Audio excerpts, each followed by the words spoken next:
Hey, what's up, everybody, and welcome to I Call BS. In this episode, we have preacher and YouTuber Marcus Rogers, who is talking about this whole Popeyes versus Chick-FIl-A phenomenon and how it relates to God. Let's see what he has to say. Every time I log into Facebook or Instagram this week, all I see is Chick-fil-A versus Popeyes. Seen some hilarious memes, but what I find so interesting, some people are really debating this thing with some passion. Yeah, so people debate and talk about things that they are passionate about. What exactly is interesting about that? All down my timeline, it's like every other post is about Popeyes and Chick-fil-A sandwiches, right? Yeah, this is in no way an abnormal phenomenon at all. You know, we saw the same thing with the Patty pies, the Patti LaBelle pies from a few years ago. We see the same thing with the Beyonce song and how she's redone the Amazing Frankie Beverly song, Before I Let Go, and how people are responding and debating about whether or not it was good or not. This is in no way abnormal, so I'm still failing to find what's interesting about this. I know some people are like, oh, I already know where Marcus is going to go with this because he's just always got to spiritualize everything and be super deep. Yeah, I think I suspect where you're going with this too. You're probably about to make the point that people are more passionate about a chicken sandwich than they are about God, right? People are obviously posting about it. They're excited about it. They're passionate about it. And I just kept thinking the Bible says, oh, taste and see that the Lord is good. Oh, taste and see that the Lord is good. How does that relate to tasting chicken? But how is it you can have a passion for a chicken sandwich but get irritated with the things of God? Yeah, so I've come to sort of hate these false comparisons that typically happen in church.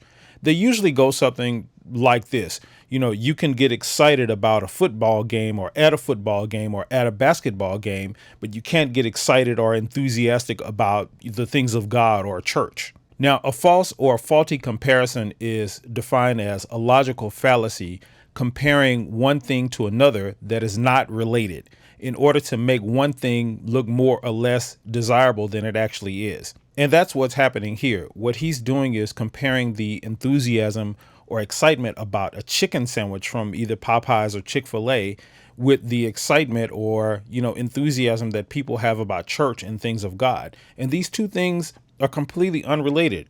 Literally, a chicken sandwich and God. That makes me think when the Bible says, oh, taste and see that the Lord is good, that makes me feel like some Christians haven't really tasted or they've tasted a counterfeit. So it actually may be that people have tasted both Jesus and the world and whatever you define that as, and they simply prefer the sandwich of the world than the Jesus sandwich.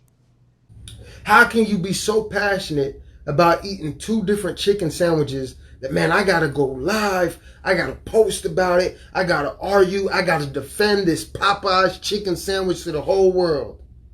But we've tasted the world, then we say we've tasted Jesus, and we don't have the same passion.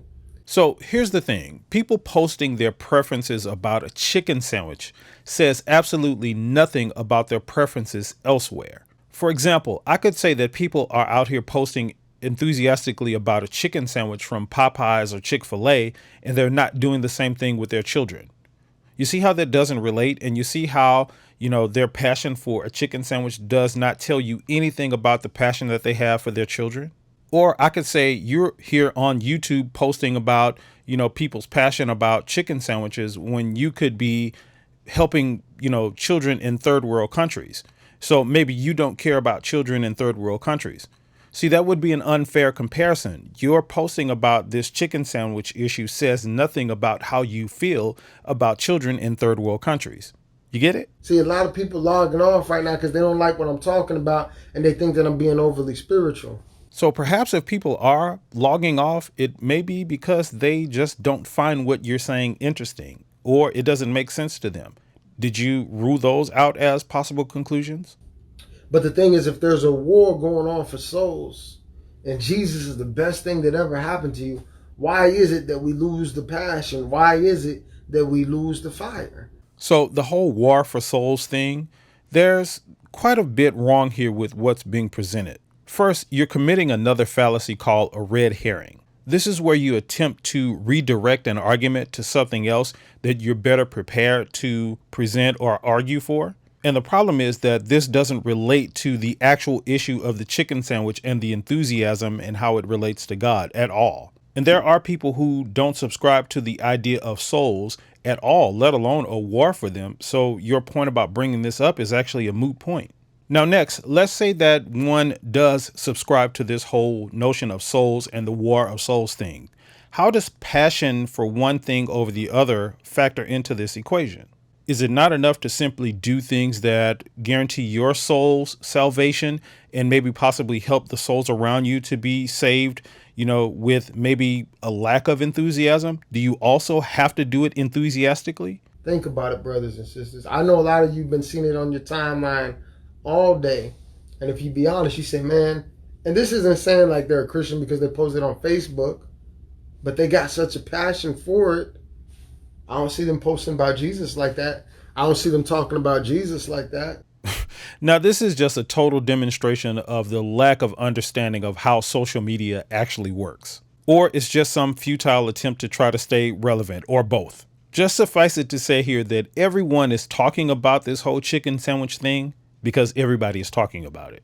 I go to some churches and you preach and you see the people and it's like they're just numb to the word. They're not excited about the word. You have the praise team up there praising, the music is good, and they don't get excited about praising God. They don't get excited about worshiping God, but let them eat a chicken sandwich. Perhaps this is because some people have been in church pretty much all of their lives or most of their lives, and some of these people have been in the same church all of their lives. The church hasn't really grown or shifted or physically changed much in all of these years. Maybe it's added some carpet here, some doorknobs there, some roofing here and things like that. But physically speaking, it's still the same church. And actually, that's what it should be, right? The whole God of, today, yesterday, and forever thing. So the church should actually be the same. Now, to make a fair comparison here, if people had been eating the same chicken sandwich from these restaurants all of their lives, maybe with it being repackaged here and there, adding some paper napkins to it and all of this kind of stuff, or some paper covering and all of this kind of stuff, maybe they would probably be less enthusiastic about the chicken sandwich as well. Let them see LeBron James dunk a basketball. Let them get a brand new car. Then they've got passion. Man, we got to get a passion for the things of God. And I love you guys. I know some of y'all think that's just too deep and too extra. So here's the thing, sir, and this is what I really want to stress. We can have fun in life. We can talk about things. We can debate. We can be enthusiastic about things. We can have things that we like to talk about and all of that kind of stuff that don't necessarily relate to God. And we don't have to be made to feel guilty about those things because we don't show the exact same enthusiasm about those things. That is a natural human behavior. Some things we're more enthusiastic about, some things we're less enthusiastic about. Again, it doesn't necessarily say anything about whether or not these things are important to us. Sometimes they do, but it doesn't necessarily mean that that's the case. So we can do those things without being made to feel bad or that we're some kind of way being wrong or doing something wrong or something against God, and that we have to, tailor our enthusiasm about the things we like. We have to cut that down and be more enthusiastic about the things of God. That's not the case. This is a simple moment in time where people are talking about and are excited about a chicken sandwich from these two particular restaurants. And it'll blow over in a few weeks. We'll be talking about something else. That's been the case with every single issue that has happened on social media. And, we'll go on to something else. We'll move on to something else. We'll be excited about something else for a small moment in time. Again, we don't have to be made to feel guilty about those things, or we don't have to have it pointed out as something that's, that's bad or that we should be doing something else. We can enjoy the things that we enjoy. So stop trying to make people feel guilty or bad to suit your own purposes or fit your own opinions. So all in all, this is just another argument that I call BS on. It's nonsense. It's bringing up something to try to support your own views and your own purposes. So get over it. Let's talk about something else. Peace. Hey, thanks so much for watching this video. If you like the content you've seen so far, make sure you jump down below and hit that subscribe button and give this video a thumbs up. Also, make sure you hit that notification bell. That way you'll be notified when there's a new video uploaded. Thanks so much and see you in the next episode.